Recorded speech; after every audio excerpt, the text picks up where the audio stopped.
مجموعه تاریخ ایران، ارائه‌ای از گلوری انترتینمنت. کارگردان مهرداد رئیسی. جنایات اعراب و علی بن ابی طالب در ایران.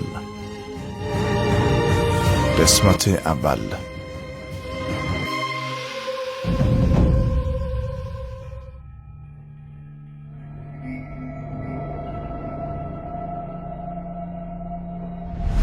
بنا به نوشته‌های پژوهشگرهای نامدار تاریخی، اعراب بادیه نشین و بیابونگرد مفهوم دین و مذهب رو نمیدونستن و حرفای محمد و دعوتون به اسلام رو غارت و چپاول اموال دیگران و دزدیدن زنهاشون به شمار می آوردند.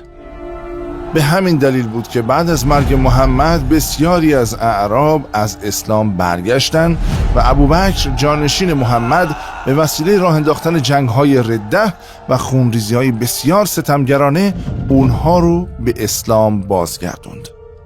بنابراین همونطور که تو اپیزودهای دیگه هم بهش اشاره کردیم، ادعای دکاندارهای اسلامی که نبردهای مسلمانان به خاطر گسترش اسلام بوده با حقایق تاریخی همخوانی نداره.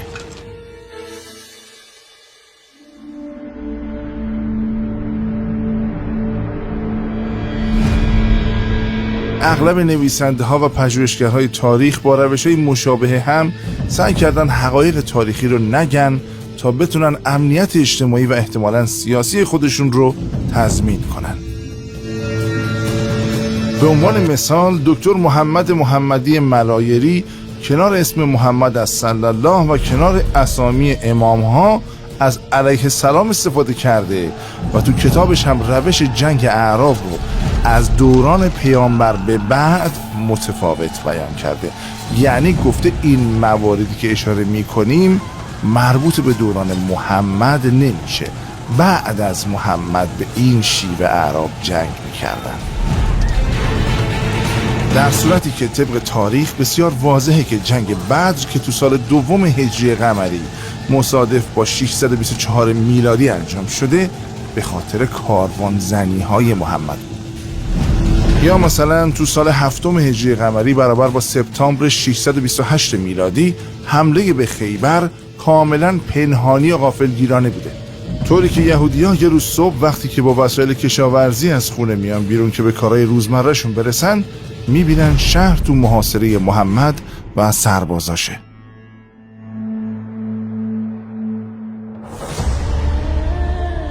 از جمله موارد بدون دعوت به اسلام تازی‌ها میشه به حمله های عبدالله ابن عامر اشاره کرد. عثمان ابن عفان خلیفه سوم عبدالله ابن عامر خواهرزاده خودش رو که یک جوان 25 ساله بود به عنوان فرماندار بصره گذاشته بود که در اون زمان تمام جنوب ایران تا سیستان و خراسان هم در قلمرو اون قرار داشت. درست مثل انتصابایی که از طرف مسئولین تو جمهوری اسلامی طی این سالها بسیار زیاد دیده شده. عبدالله ابن عامر یک جوان فاسد و بی‌لیاقت بود. به همین خاطر هم بر پایه نوشته‌های طبری تو سال 34 هجری قمری مردم از رفتار ستمگرانش به سطوح اومدن و عامر ابن عبدالله تمیمی رو به نمایندگی از طرف خودشون پیش عثمان فرستادن و ازش خواستن تا عبدالله ابن عامر رو از فرمانداری بصره برکنار کنه. عثمان که خودش مرد فاسد و بی‌کفایتی بود، عبدالله رو احضار کرد و موضوع رو با اون در میون گذاشت. عبدالله به عثمان گفت به نظر من تو باید این مردم رو به جهاد فرمان بدی تا فکرشون به موضوع دیگه‌ای مشغول بشه. وقتی که اونها تو جبهه‌های جنگ سرگرم نبرد بشن نسبت به تو و حکومت تو رام میشن. عبدالله ابن عامر و عثمان به این نتیجه میرسن که این سیاست رو به کار ببرن. عبدالله ابن عامر این سیاست کثیف رو تو اداره حکومت بصره در پیش گرفت. قبیله‌های عرب که اون زمان به خاطر سهیم شدن تو غنایم یا همون چپاول مردم ایران به بصره کوچ می‌کردن، از فرمان جهاد استقبال می‌کنن. عثمان و عبدالله هم سعی می‌کردند که با جنگ‌های بیشتر هم سر مردم عرب رو گرم نگه دارن که شورش نکنن و هم قلمروشون رو گسترش بدن. سرکوب کردن شورش مردم فارس و حمله به سیستان و خراسان از راه کرمان نتیجه همین روش عبدالله ابن عامر بود. وقتی که عبدالله ابن عامر به کرمان رسید و اون شهر رو فتح کرد، تو سیرجان یکی از سردارهای خودش رو به نام ربیع ابن زیاد برای حمله به سیستان فرستاد و خودش به سمت خراسان حرکت کرد. ربیع ابن زیاد تو راه رسیدن به سیستان 75 فرسنگ رو از داخل کبیر گذشت و تو روز جشن مهرگان که یکی از جشنهای بزرگ و ملی ایرانی هاست، به اولین مرکز مهم سیستان که عربها به اون زالق میگفتن و مردمش مشغول برگزاری جشن و سرور بودن رسید. ربیع ابن زیاد به شهر حمله کرد و فرماندار اون شهر و افراد خانوادش رو دستگیر کرد. اون برای فرماندار شرط میذاره که اگه به اندازه پوشوندن عنزه‌ای که تو زمین فرو میکنم به هم پول و طلا و نقره ندی، خودت و خانوادت رو میکشم. عنزه یه واژه عربیه که به تکی چوبی میگن که اندازش از عصا بلندتر و از نیزه کوتاه‌تر باشه. فرماندار شهر به ناچار قبول میکنه.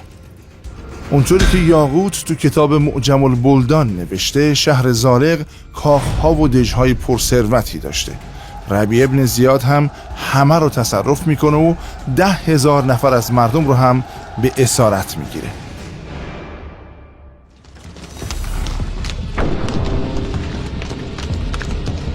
بعد از شهر زالق، ربیع ابن زیاد به شهر زرنگ که مرکز سیستان اون زمان بود حمله کرد و اون شهر رو در محاصره خودش در آورد. ابرویز فرمانروای شهر که خودش و شهرش رو تو محاصره یک سری آدم خونخوار میدید، یکی از مأمورهای خودش رو برای سازش پیش ربیع ابن زیاد فرستاد. ربیع دستور داد چند تا از اجساد کشته شده های سیستان رو بیارن. روی یکیشون نشست و به یکی دیگه تکیه داد. به سربازاش هم دستور داد هر کدومشون رو جسد یه ایرانی بشینن. بعد رو کرد به فرستاده ابرویز و گفت به ازای گرفتن 1000 جوون و 1000 جام طلا با اونها سازش میکنه.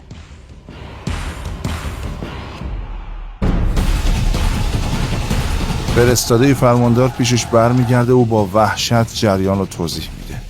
فرماندار شهر زرنگ هم چاره‌ای جز قبول خواستش نداشت.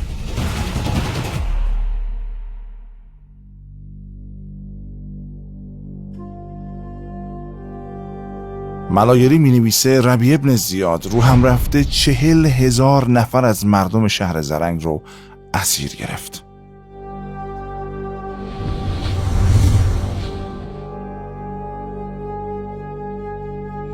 باید بدونید گرفتن اسیر و فروششون به بردگی یا گرفتن باج از خانواده هاشون در برابر آزادی اونها یا واداشتن اونها به خدمات پست برای خودشون یکی از روش‌های معمول اعراب تو حمله و هجوم به سایر اقوام و ملت‌ها بوده.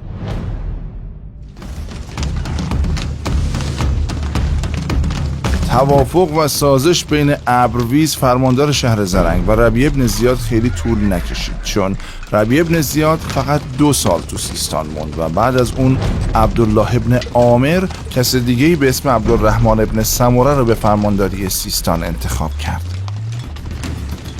عبدالرحمن هم با رسیدن به شهر زرنگ کاخ فرماندار رو محاصره کرد و در برابر 2 میلیون درهم و 2000 جوون دست از سرش برداشت.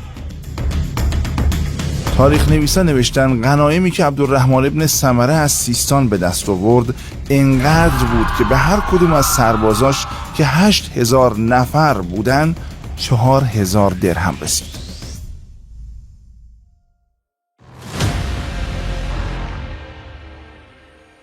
خیلی از تاریخ نویسا به دلایل مختلف با سانسور موضوع رو به همین جا ختم کردن، ولی بلازری تو ادامه جنایت‌های اعراب تو ایران می‌نویسه وقتی که اعراب مدینه بر ضد عثمان شورش کردن، مردم زرنگ هم از این فرصت استفاده کردن و در برابر عبدالرحمن ابن سمره بلند شدن و در نهایت اون رو از شهر بیرون کردن و دروازه شهر رو بستن.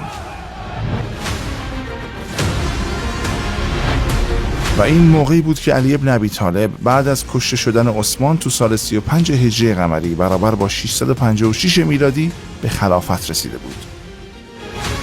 علی بلافاصله دو تا از فرماندهاش به نامهای حسکت ابن عتاب هبتی و عمران ابن فسیل رو با گروهی از راهزنها و جنایتکارهای عرب به سمت زالق میفرسته تا مردمی که شورش کرده بودن و فرمانروای تازهشون رو از شهر بیرون کرده بودن و سر جاشون بشونن و اونها رو مجازات کنن. اونها در اجرای فرمان علی اول به شهر زالق حمله کردند و بعد از کشتن کلی از اهالی اون شهر و بنا به نوشته بلازری مال و اموال زیادی که جمع کردن وارد شهر زرنگ شدن و اون شهر رو هم تصرف کردن.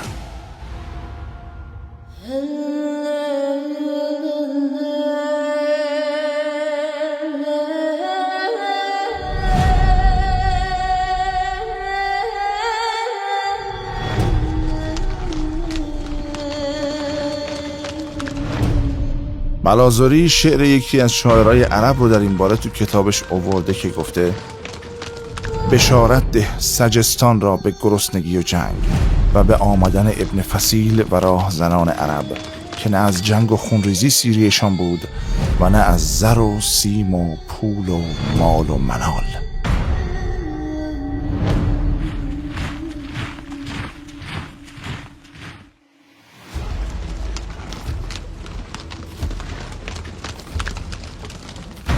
شاید اگه تاریخ نویس ها و پژوهشگرهای ما طی این 1400 سال این حقایق تاریخی رو می نوشتن و بدون سانسور یا غرض ورزی در اختیار مردم می ذاشتن، هیچ وقت مردم فریب ملاها رو نمی خوردن و قربانی فتنه 57 نمی شدن.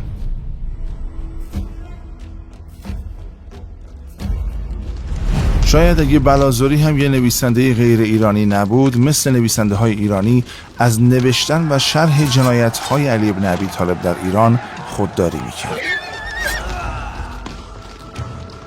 اتفاقهایی که تو این قسمت در موردشون گفتیم در تضاد با دروغ بزرگیه که میگه نیاکان ما اسلام رو با آغوش باز پذیرفتن.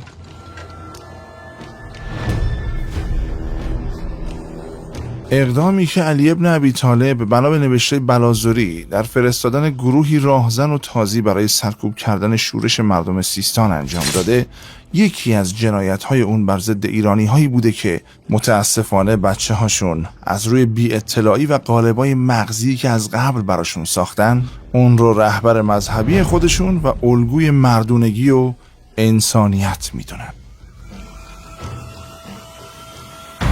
تو قسمت‌های دیگه باز هم به این جنایت‌های پنهان شده و سرپوش گذاشته شده میپردازیم.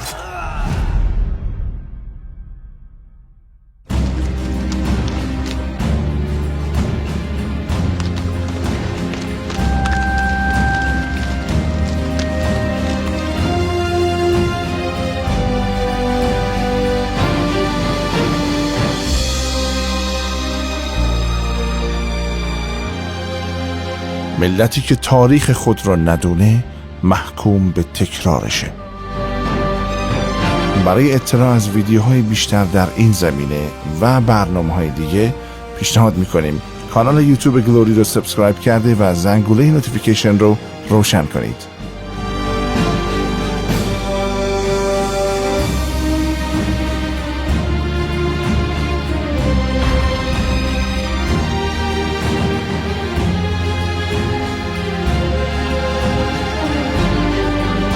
تقدیم به جوانان آزاده و مردم خوب ایران.